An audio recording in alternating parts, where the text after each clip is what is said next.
Hare Krishna. Dandavat Pranam to all the Vaishnavas listening to me. Today we will start from the 13th question of the chapter Various Topics. Before that, let us offer our prayers at the lotus feet of Srila Gurudev Ji Maharaj and all our previous acharyas. Om Ajnanatimirandhasya Jnananjanashalakaya Chakshuranmilitam Yena Tasmai Shri Gurave Namaha. He Krishna Karuna Sindhu Deenabandhu Jagatpate Gopesha Gopika Kanta Shri Radha Kanta Namostate Tadkanchana Gaurangi Radhe Vrindavaneshwari Vrishabhanu Sutai Devi Pranamami Haripriye. Jai Shri Krishna Chaitanya Prabhu Nityananda Shri Advaita Gadadhara Shivasadi Gaura Bhakta Vrinda Vancha Kalpatarubhescha Kripa Sindhubhyaiva cha Patita Nama Pavanebhyo Vaishnavebhyo Namo Namaha. Hare Krishna Krishna Krishna Hare Hare Hare Rama Rama Rama Hare Hare. 13th question. What kind of mentality should one maintain while studying the scriptures? Answer is, in fact, most readers are mere repositories of facts and statements made by other people, but this is not study. The student is to read the facts with a view to create and not with the object of fruitless retention. Students, like satellites, should reflect whatever light they receive from authors and not imprison the facts and thoughts, just as the magistrates imprison the convicts in the jail. 14th question. Why are the words of the Mahajanas confidential, and when can one realize them? Answer is, the expressions of all great men are nice but somewhat mysterious when understood. They bring the truth nearest to the heart, otherwise they remain mere letters that kill. The reason of the mystery is that men, advanced in their inward approach to deity, are in the habit of receiving revelations which are but mysterious to those that are behind them. 15th question. Does material world give any hint to the spiritual world? Answer is, the outward appearance of nature is nothing more than a sure index of its spiritual face. Matter is the dictionary of spirit, and material pictures are but the shadows of the spiritual affairs which our material eye carries back to our spiritual perception. 16th question. Is there any difference in the process of worship by learned scholars and fools, even though they have equal rights in the religious principle preached by Sri Chaitanya? Answer is, the religion preached by Mahaprabhu is universal and not exclusive. The most learned and the most ignorant are both entitled to embrace it. The learned people will accept it with knowledge of Sambandha Tattva, as explained in the categories. The ignorant have the same privilege by simply uttering the name of the deity and mixing with pure Vaishnavas. 17th question. Is it possible to explain about spiritual variegatedness in words? Answer is, spiritual variegatedness is not a subject matter for consideration, rather it is a subject matter for realization. Those whose hearts are filled with such wonderful realizations only refer to them as transcendental truth, but cannot understand what it is. 18th question. Are prayers offered by the self-realized Mahajanas and the demigods headed by Brahma comprehensible for less qualified people? Answer is, the Mahajanas during the attainment of self-realization and the demigods headed by Brahma during the realization of the Supreme Lord's mercy offer prayers in glorification of the Lord according to their respective realizations. These prayers are generally in condensed form and they appear to the less qualified people as incomprehensible. There is no need for the devotees to worry about it. 19th question. Why are the ordinary people unable to understand the subtle difference between transcendental and metaphysical? Answer is, people often fail to understand the subtle difference between transcendental and metaphysical. Absence of knowledge regarding the transcendental objects is cause of this. 20th question. What is the definition of Trisul or Trident or Trident? Answer is, the three modes of material nature and the three divisions of material time are the definitions of trident. 21st question. What is seeing Krishna's artistry within this material world? Answer is, seeing Krishna's artistry within the world is called seeing Krishna's picture. This material world is the reflected shadow of spiritual varietiness. Whoever has realized this is said to have seen Krishna's picture. 22nd question. Who is the Supreme Director of all creations? Answer is, if creations take place by matter or dry consciousness, there would be no varieties in them. Can wonderful activities like the inconceivable relationship between the senses and the object of the senses, the arrangement of ingredients according to the requirement of the body, the arrangement of the human being's residence through the division of the earth with land and water, the beautification of the solar system by dividing the duties of the stars and planets, the ascertainment of good or bad times by establishing the rules of the seasons, and the fulfillment of the conditional states requirements by the bodily limbs of the human beings, be the acts of dry consciousness.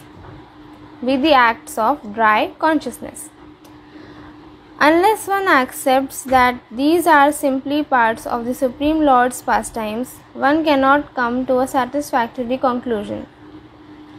23rd question. Is trust in God not a normal characteristic for the humankind? Answer is, trust in God is a general propensity of the human beings.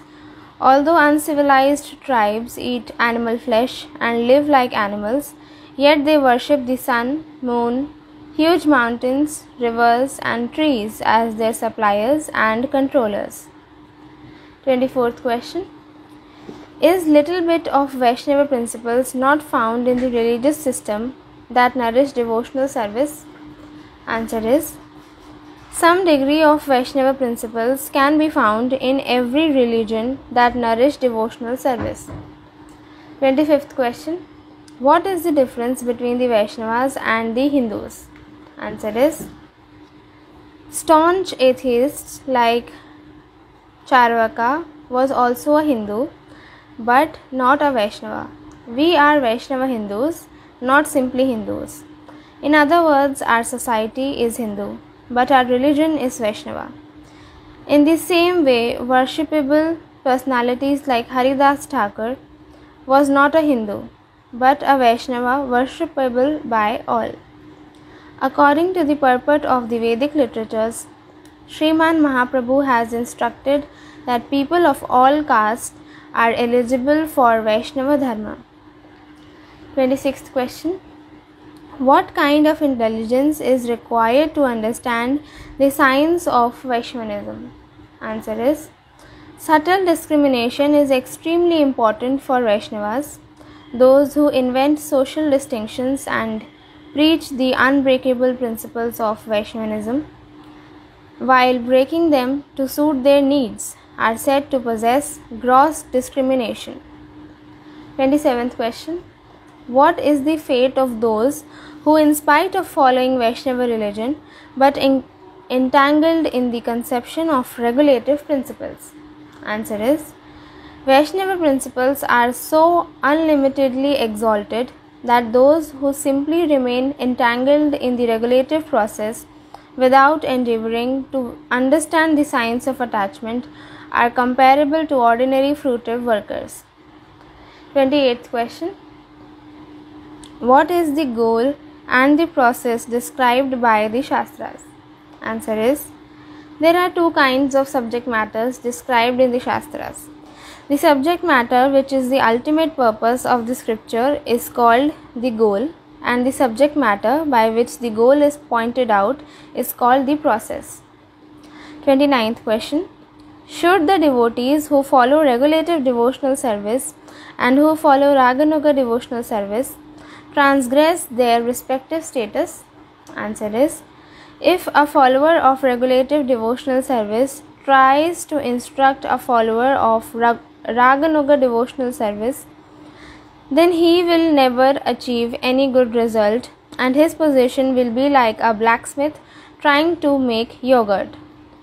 Just as if a Raganuga devotee blasphemes any regulative principles, followed by regulative devotee is improper, similarly, if a neophyte tries to instruct a Raganuga devotee, then it becomes an unauthorized interference.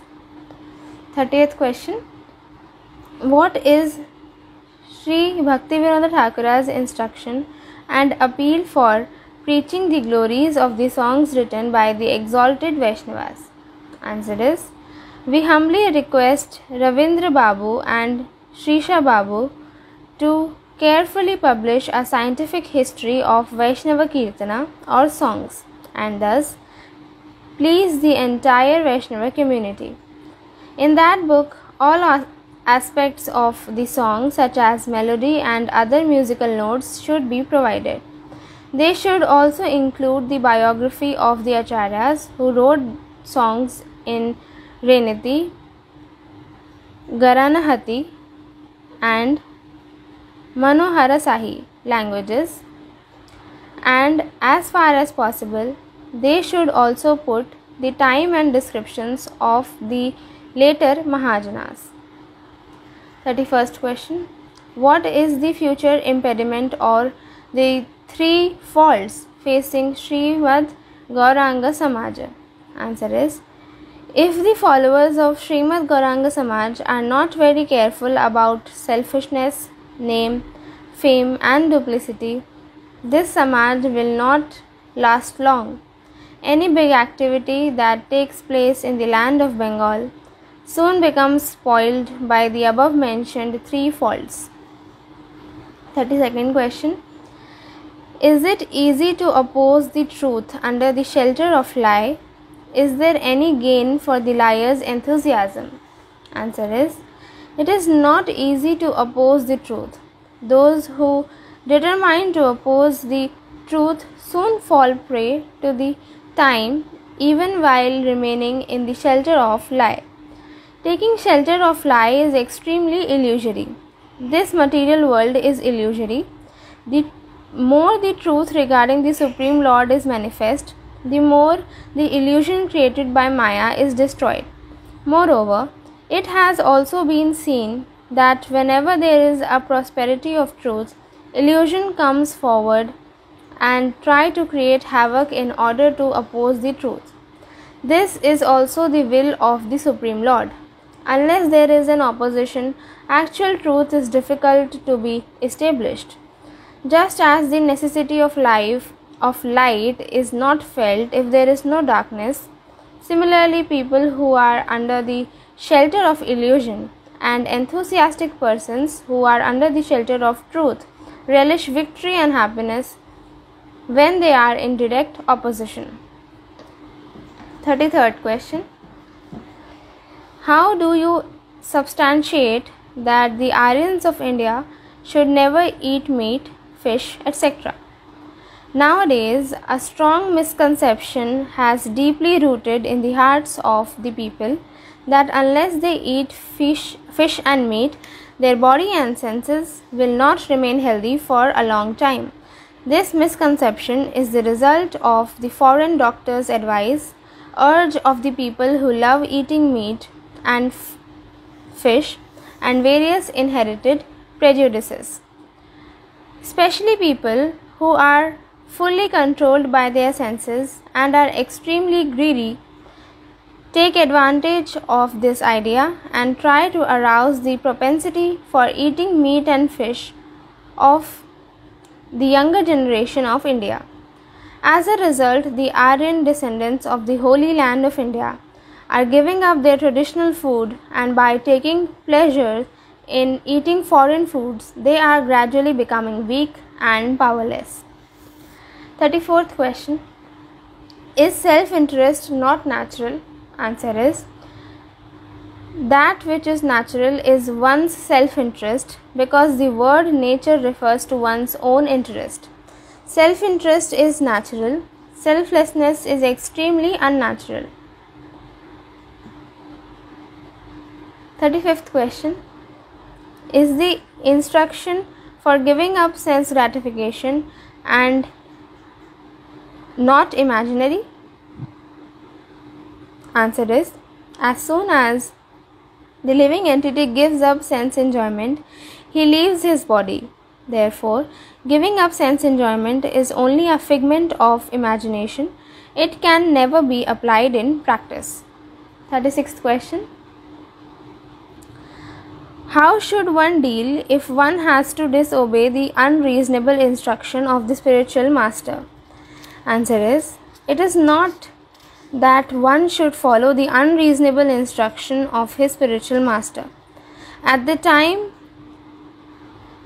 same time, one should not express his hatred towards the spiritual master by using harsh words and behaving in an insulting manner. One should try to check his spiritual master from imparting unreasonable instruction by one's sweet words, humility, and by humbly reminding about his conduct and instruction in an appropriate time. 37th question. Can love between man and woman remain forever, either in gross or subtle form? Answer is, the relationship between man and woman is based on the body. When the body is finished, where will that love be reposed? One living entity is male and the other is female, but I do not feel this state remains eternal. For the difference between man and woman is based on the body, not on the soul. Therefore, the love between man and woman can remain only until death. If, like the Vedantists, we accept transmigration and residence in heavenly planets and believe that the satisfaction of the sincere love is revived in that state, still loving relationships between man and woman cannot exist in the completely liberated state. 38th question. What is the root and purpose of moral science? How many kinds of worldly moralities are there? Answer is, the subject of moral science is to mainly deal with the root of happiness and distress. Happiness refers to the mind's indulgence in favorable activities, and distress refers to the mind's hatred towards unfavorable activities. The entire purpose of moral science is to uplift the standards of one's happiness and to diminish one's hatred. There are many kinds of moralities such as politics, penal code, law of trade, utilitarianism, division of labor, rules of health, socialism, rule of life, and training and development of feelings. Only knowledge of morality does not contain any knowledge of the spiritual world or of the Supreme Controller. Some people accept the moral knowledge as transcendental knowledge and call it positivism. But since the human beings possess a much superior propensity than this, they do not become satisfied simply by moral knowledge. In moral knowledge, there is a little bit of religiosity and irreligiosity, piety and sin, as well as there is bodily, mental, and social results prescribed for the human beings. But after death, nothing remains except one's own fame or infamy. 39th question. Is it reasonable to create a quarrel in the foreign countries just to establish the philosophy of one's own spiritual master? Answer is, even for the sake of firm faith, if one accepts that the teachings of the acharyas of his own country are better than the teachings of the acharyas of all other countries, one should not preach such quarrelsome and controversial doctrine. No auspiciousness is resulted from this. 40th question. Where is the ashrama of sage Gautama? What did Sri Bhaktivinoda Thakura do to develop this place? Answer is, the ashrama of sage Gautama is in Gordana. It is here that Ahalya became stone. Because it is Gautama's ashram, it is necessarily the birthplace of logic. With a desire to develop this place and to open a school for the study of the logic, I arrange a meeting at Chhapra and deliver a discourse entitled Gautama Speech. 41st question. How ecstatic did Sri Bhaktivinoda Thakura feel when he saw Sri Vrindavana? Answer is, I had a conversation with King Radhakanta in Vrindavana. He was very pleased to see me. He was reading Garga Samhita at that time. After seeing the temples of Vrindavana, I was greatly satisfied. 42nd question. How was Sri Bhaktivinoda Thakura's visit to Jagannath Puri? Answer is, I expressed a desire to visit Jagannath Puri. With a desire to go to Jagannath Puri, I took Srimad Bhagavatam and Sri Chaitanya Charitamrita with me and went to Calcutta. It took me 4 days from Calcutta to reach Jagannath Puri. On the way, I spent one night at Bhadrak, one night at Baleshwara and one night at Kattak. 43rd question.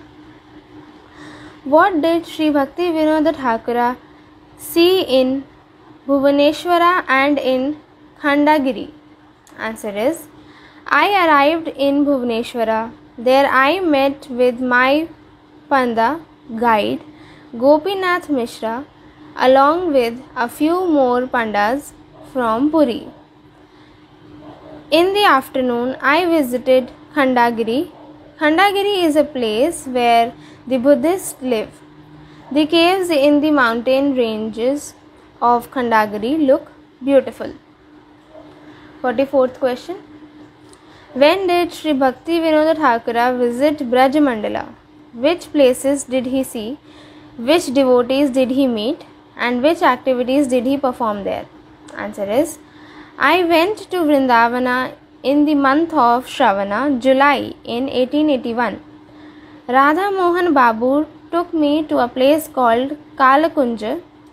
I associated with many saintly persons in Braja for a few days.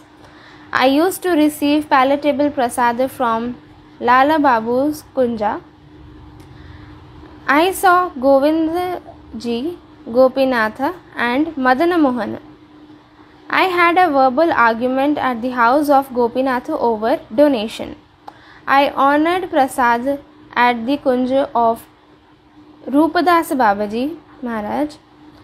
In his Kunja, I found a book written by Nimbarkacharya, which consists of 10 verses. Thereafter, I heard the discourse of Srila Neelamani Goswami while remaining incognito. It was here that I met Sri Jagannath Das Babaji Maharaj for the first time. I took a palanquin and went to Radhakunda and Govardhana to take darshana. Then I returned to Vrindavana and again went out to see different temples. From Vrindavana, I went to Lucknow via Mathura.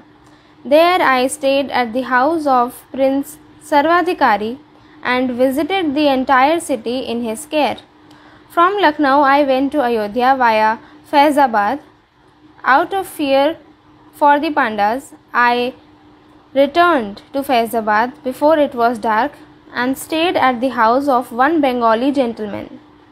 On the next day, I took bath at Goprata Ghat. On the same day, I departed for Kasi. At Kasi, I stayed at the house of Tinu Babu. 45th question. When did Sri Bhakti Vinod Thakura visit Sri Rampur, Memari and Kulinagram? Answer is, I lived at Sri Rampur. Radhika, Kamal and Bimala studied here. In 1885, myself, Radhika, Kamal, Bimal and Prabhu went to Memari and Kulinagram. Thereafter, we went to Saptagram. 46th question. When did Sri Bhakti Vinod Thakura go to Baghnapada, Kalna, Jannagar, Pyariganj, Denur, Indrar Kapur, Kakshashali, Parbasthali, Kulia Navdweep and Amla Joda? Answer is, I went to Baghnapada on 26th March 1890 and stayed in a tent. There I visited a school and got some judicial work done. I saw the deity of Baladeva and took prasad here. On 30th March I returned to Kalna. On 31st March I went to Parulgram via Jannagar. Thereafter on 9th April I visited Pyariganj and saw the place of Nakula Brahmachari. On 23rd April I went to Kaigram. On 25th I visited Denur and saw Vrindavana Dasa Thakura's place. 18th May I visited Godruma. From there I went on foot with Kamala to Indrar Kapur. From there we crossed and went to Kakshashali. From here I went to Purvasthali via Chupi and had my lunch in the police station. On the next day I walked down the Kulia Navdweep and took darshana of Sri Jagannath Das Babaji Maharaj in his Bhajana Kutir. On 17th June I again went to Burdwan. On 18th October afternoon I went to Amla Joda. I gave discourse at Amla Joda and Gopalpur. 47th question. Which forest of Vrindavana did Sri Bhakti Vinod Thakura visit? Answer is, on 27th Falgun, March 1892, I started for Vrindavana along with Bhakti Bringa Mahashay ji. On the same day, we reached Amla Joda. With great care, we took Mahendra Babu on a palanquin and brought him to the house of Kshetra Babu to observe the vow of Ekadashi with Srila Jagannath Das Babaji Maharaj. Next day, we inaugurated a Prapanna Ashrama there. 29th Falgun, we arrived at Gidhor. From there, we went to Umanath's house at Allahabad on 1st Chaitra. 6th Chaitra, we moved from Allahabad to Etawah. 8th Chaitra, Hathras, I lost my purse and money here. 9th Chaitra, Sri Vrindavana. 11th Chaitra, I first went to Vilvavana, then to Bhandirvan. I spent that night at Manth. 12th Chaitra, Mansarovar.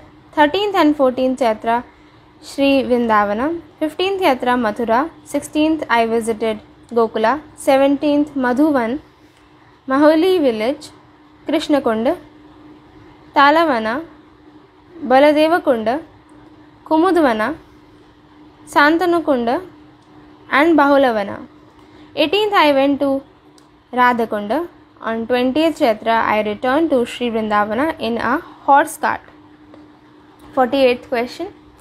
How are the loving symptoms between the supreme consciousness and the minute consciousness? Answer is, The minute conscious living entities are spontaneously attracted to the supreme conscious personality of Godhead, just like iron is attracted by magnet. With that, we complete our 99th chapter and now start 100th chapter of this book. The topic of this chapter is words of blessing. First question: what blessing did Sri Bhakti Vinod Thakur shower on New Year's Day? Answer is: O New Year, all glories to you. Pay special attention for the development of Sri Mayapura. Publish all devotional literatures. Satisfy the people of the world by distributing the holy names of the Lord. Guide the living entities in such a way that they take to chanting the holy names of the Lord while cultivating pure devotional service. Second question: what Sri Bhakti Vinod Thakur's advice to the Jananis?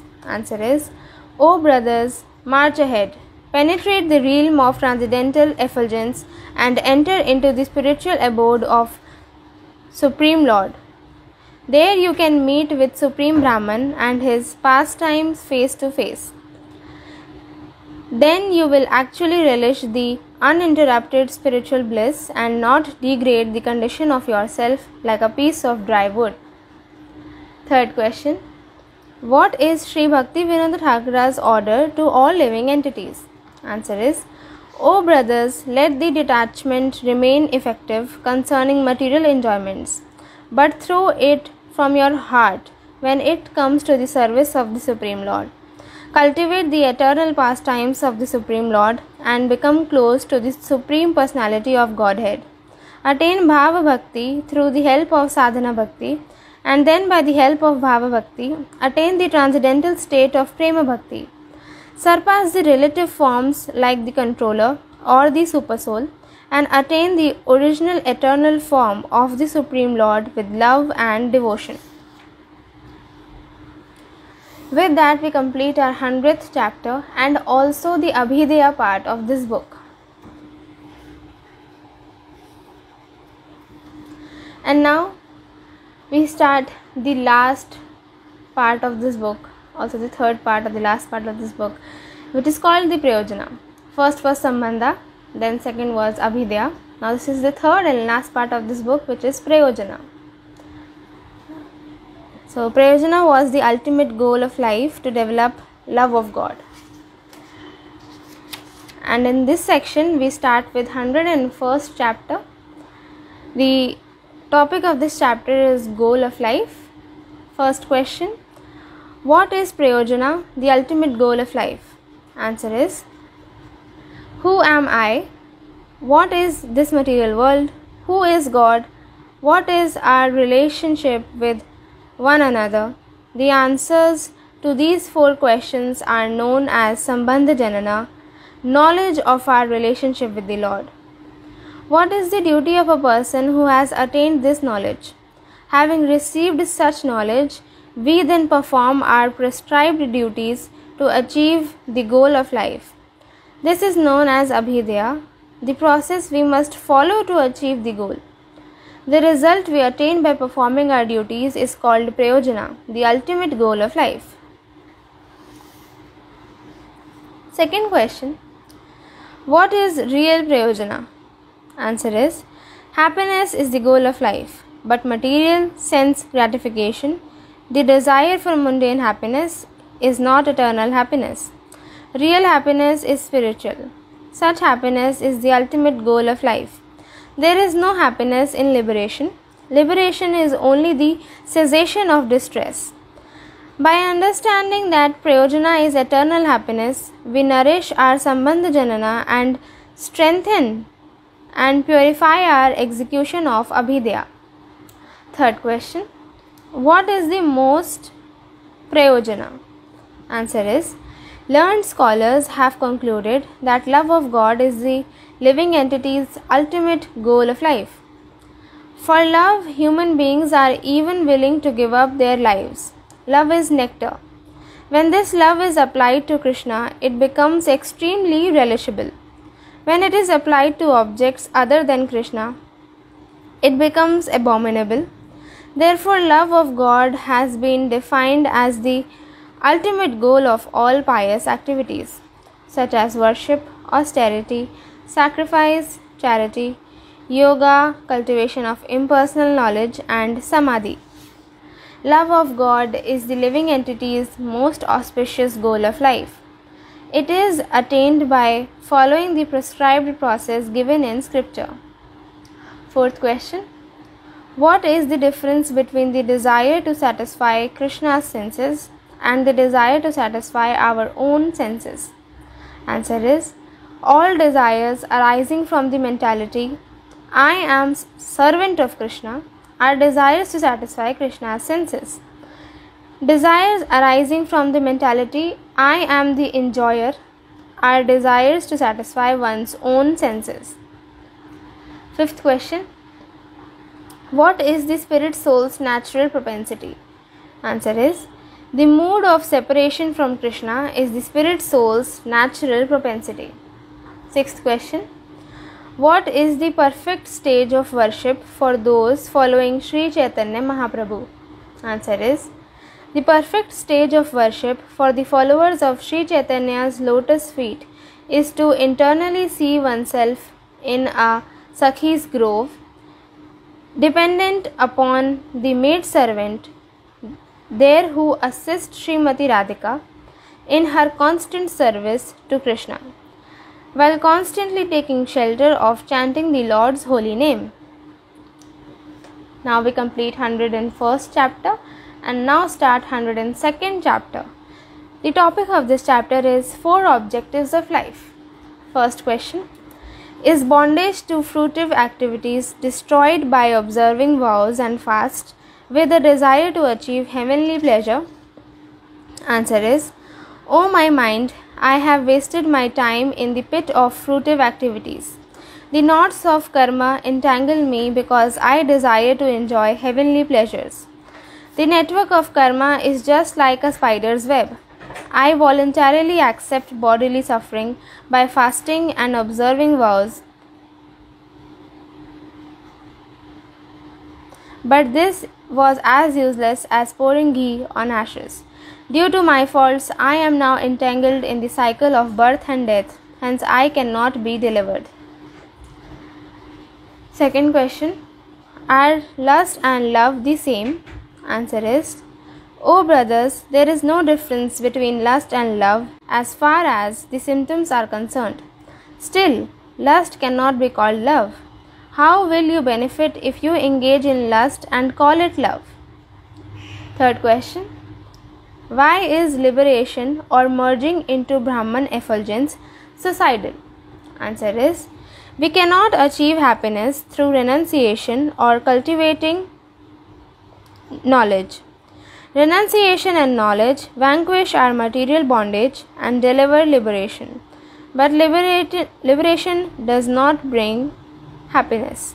Rather, it brings ruination. Liberation is therefore extremely abominable. Just consider this. On one hand, liberation means we lose material enjoyment, yet do not achieve the highest benefit. Fourth question. Why is merging into Brahman useless? Answer is, the impersonalist desires to merge the soul into the impersonal Brahman, but searching for liberation by merging into Brahman is a mistake. It is the stealing of the self because there is no happiness in that state. Neither the living entity nor the Lord gains anything from such merging. With that, we complete today's session. My sincere obeisances at the lotus feet of Srila Gurudev Ji Maharaj and the divine couple Sri Radha Krishna. Hare Krishna, Krishna Krishna, Hare Hare, Hare Ram, Ram Ram, Hare Hare. Nithai Gaur Premanande, Hari Hari Bol.